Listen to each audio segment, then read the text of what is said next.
பக்திக்கு அடிப்படை பயமா பாவமா? இப்போது நாம் சாதாரணமாக சொல்லக்கூடிய பக்தி பயத்தினால் உண்டாகுது என்று நினைக்கிறேன்.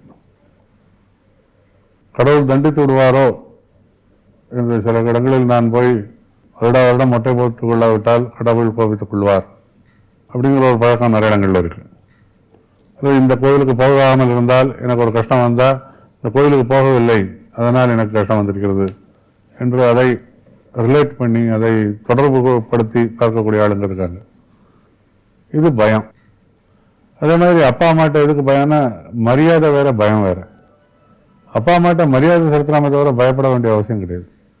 எப்போ பயம் வருது அப்படின்னா இந்த அப்பா அம்மாட்ட நிறைய சொத்து இருந்து நம்ம எடுத்துக்காமல் போயிட்டோம்னா அதனால பயந்து பயந்து பயந்து அவங்க வார்த்தையை கேட்டு கடைசி வரைக்கும் அவங்களுடைய அடிமையாகிடுறாங்க நிறைய பேர்.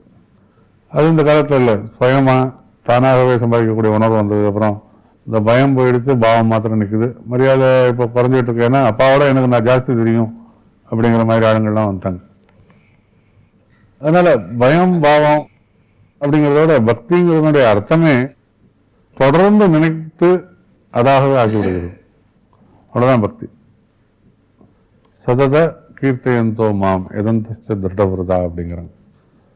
எப்போது சததமாக என்னை பக்தி பண்ணுகிறானோ அவன் திருடவிரதன். அப்படின்னா ரொம்ப திருடமான மனதுடையவனாக விரதம் நோன்பு நூற்பவனாக ஆகி என்னை அடைகிறான். அதனால் பக்திங்கிறதுக்கு இது ஒன்று தான் அர்த்தமே தவிர பாக்கியெல்லாம் பயம் பாவங்கிறதெல்லாம் ஒரு உணர்வு, அது வேண்டியதும் இல்லை. பாவம் இருக்கட்டும், ஏன்னா பாவம் இல்லாட்டா கடவுளுங்கிறது இல்லாமல் போயிடும்.